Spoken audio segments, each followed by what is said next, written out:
सरकारी सेवा तपाईहरू समक्षमा तपाईलाई हार्दिक स्वागत छ। योभन्दा अगाडिको भिडियोमा हामीले वंशजको आधारबाट दिने नागरिकताको बारेमा चर्चा गरेका थियौँ र हामीले यस भिडियोमा अङ्गीकृत नागरिकता भनेको के हो, यो नागरिकता कसले पाउँछ र यो नागरिकता कसरी प्राप्त गर्न सकिन्छ भन्ने विषयमा सरल भाषामा जानकारी दिनेछौँ। अङ्गीकृत नागरिकता भनेको के हो? अङ्गीकृत नागरिकता भनेको जन्मसिद्ध नेपाली नागरिकता नभएका विदेशी नागरिकलाई कानुनअनुसार नेपाल सरकारले दिने नागरिकता हो। साधारण भाषामा भन्नुपर्दा नेपालको नागरिक नभएको व्यक्ति कानुनी प्रक्रिया पुरा गरेर नेपाली नागरिक बन्ने प्रक्रियालाई नै अङ्गीकृत नागरिकता भनिन्छ। र यो नागरिकता कसलाई दिइन्छ त? नेपाली पुरुषसँग विवाह गरेकी विदेशी महिलाले आफ्नो देशको नागरिकता त्याग गरेको प्रमाण बुझाएपछि अङ्गीकृत नागरिकता पाउँछिन्। नेपालमा कम्तीमा 15 वर्षदेखि स्थायी बसोबास गर्दै आएको, नेपाली भाषा बोल्न र लेख्न राम्रोसँग जानेको, आफ्नो देशको नागरिकता त्यागेको र चालचलन बानी व्यवहार राम्रो भएको, मानसिक रूपले पनि स्वस्थ भएको विदेशी नागरिकले अङ्गीकृत नागरिकता पाउन सक्नेछ।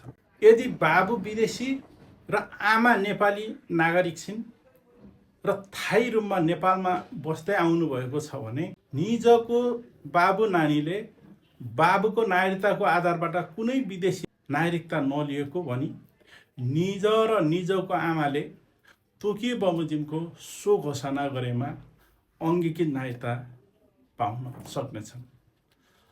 नेपाली नागरिक आमाबाट विदेशमा जन्म भएको र नेपालमा फेरि फर्केर नेपालमा आएर स्थायी बसोबास गरेको र विदेशी नागरिकता नलिएको र हालसम्म पनि बाबुको पहिचान नभएको भनी निज र निजको आमाले सो घोषणा गरेमा निजका नानी बाबुलाई अङ्गीकृत नागरिकता प्रदान गर्न सकिनेछ।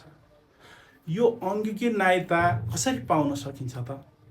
यो नागरिकता पाउनको लागि सबभन्दा पहिले आफूसँग भएका शैक्षिक योग्यताका प्रमाणपत्र, जन्म दर्ताका प्रमाणपत्र र विवाह दर्ताको प्रमाणपत्र र आफ्नो देशको नागरिकता त्यागेको निस्सा जस्ता कागजातहरू सहित आफ्नो ओडा कार्यालयमा निवेदन दिनुहोस् र ओडा कार्यालयले नागरिकताको अनुसूची र सिफारिस सहित जिल्ला प्रशासन कार्यालयमा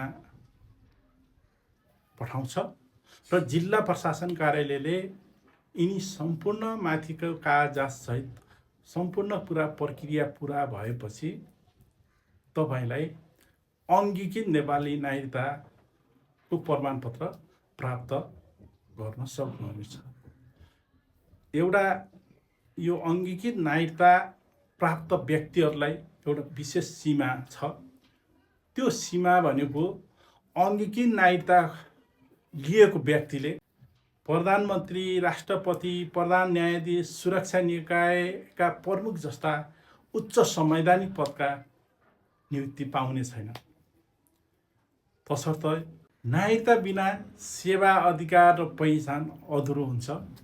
यदि तपाईँ यो अङ्गीकृत नागरिकता लिने दायराभित्र पर्नुहुन्छ भने आजै प्रक्रिया सुरु गर्नुहोस्।